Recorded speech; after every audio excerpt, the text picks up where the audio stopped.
मदनपुर प्रखंड क्षेत्र संख्या 11 जिला औरंगाबाद बिहार। समाज सेवी व्यक्ति हैं शंकर यादव और गरीबों से कंधा मिलाकर के चलने वाले प्रत्याशी हैं बाबू। हर गरीबों के सुख दुख में काम आने वाले प्रत्याशी हैं। यही नहीं, जब उन्होंने वर्तमान में जिला पार्षद रहे तो मदनपुर क्षेत्र में बहुत सारे विकास की गंगा बहाने का काम किए थे बाबू। इसलिए पुनः जो काम अधूरा है मदनपुर क्षेत्र में, उस काम को पूरा करने के लिए आपका भाई, आपका बेटा, समाज सेवी व्यक्ति शंकर यादव पुनः आप लोगों के बीच में आया है।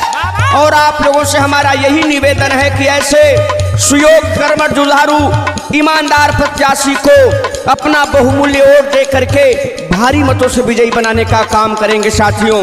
यही नहीं, अगर सभी लोगों का अपना अधिकार पाना है तो शंकर यादव जी को जिताना है। शंकर यादव जिंदाबाद, शंकर यादव जिंदाबाद, शंकर यादव जिंदाबाद। ए भैया, शंकर यादव को अपना बहुमूल्य वोट दे करके भारी मतों से विजयी बनाने का काम करेंगे साथियों। गीत के माध्यम से कहना है, मदनपुर क्षेत्र 11 शंकर यादव के जितैहानु हो।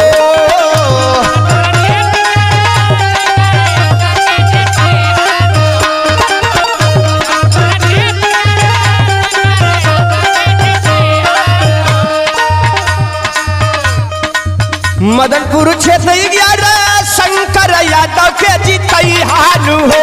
अब की बारी फिर से विजयी बनैहान हो।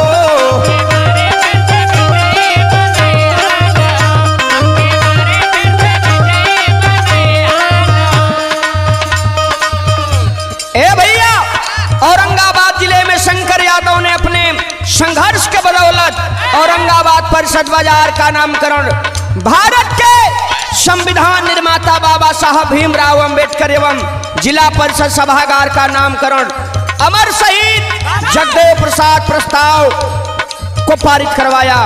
ऐसे सुयोग प्रत्याशी हैं शंकर यादव जी। यही नहीं, करमठ जुझारू ईमानदार बाटे हो।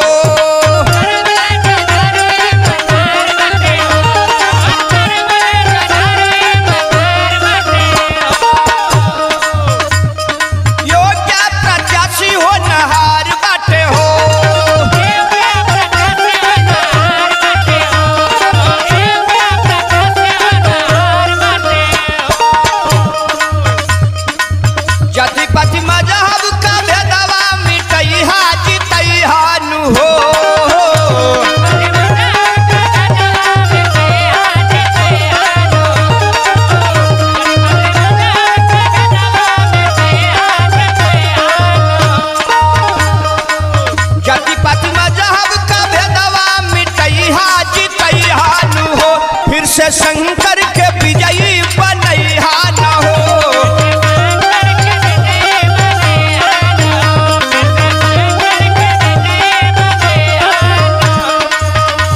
ए भैया, यही नहीं, शंकर यादव ने जिला मुख्यालय स्थित दानी बिगहा बस स्टैंड के पास जिला परिषद के जमीन पर पूर्व मंत्री समाजवादी नेता स्वर्गीय रामविलास यादव के नाम पर पुस्तकालय बनाने तथा उनके प्रतिमा लगाने का प्रस्ताव जिला परिषद में लाने का काम शंकर यादव ने किया बाबू।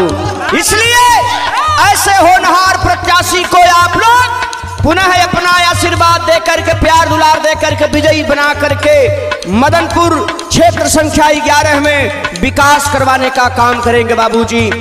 इसलिए आप लोगों से निवेदन है कि शंकर यादव की भूलने की जरूरत नहीं है और क्षेत्र में फिर से विकास होई हो।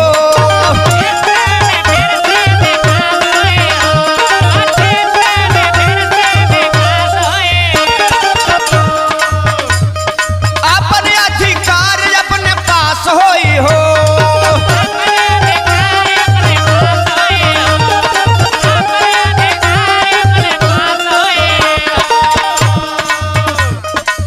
इंटरलॉकिंग सीसी रोड से गाँव के सजई हाजी तई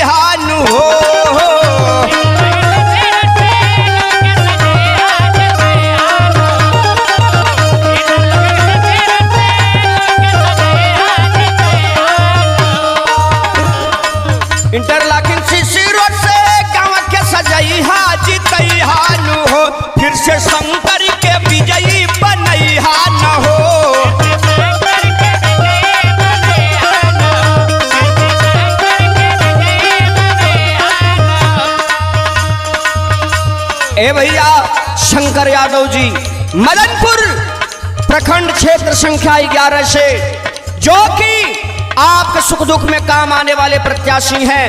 यही नहीं, कोरोना जैसी महामारी में उन्होंने बहुत सारे लोगों को बाबू सैनिटाइजर बंटवाने का काम किया, मास्क बंटवाने का काम किया, ऐसे कुछ असहाय गरीबों को राशन वितरित करवाने का काम किए बाबू। ऐसे होनहार सुयोग्य प्रत्याशी हैं शंकर यादव जी। इसलिए मैं आप सभी लोगों से निवेदन करता हूं कि अपने शंकर यादव जी को फिर से पुनः पार्षद बनाने का काम करें और अधूरा काम को पूरा करवाने का काम करेंगे साथियों। शंकर यादव सुख दुख में रही है साथे,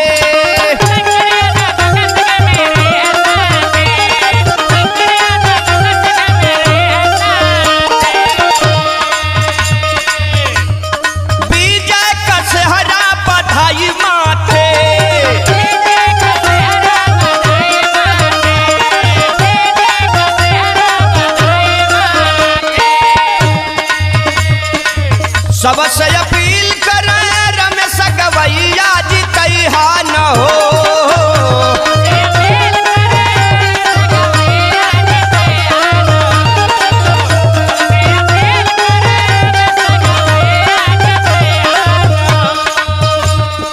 ए भैया मदनपुर क्षेत्र संख्या 11 से शंकर यादव जी को भूलने की जरूरत नहीं है।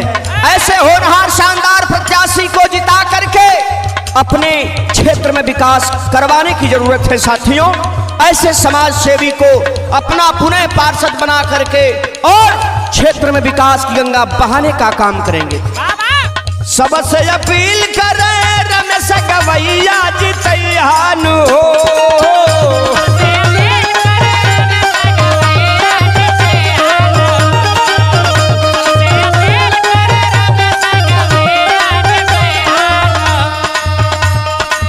सबसे अपील करे रमेश गवैया जी तैयार हो, फिर से शंकर के विजयी बनैया न हो।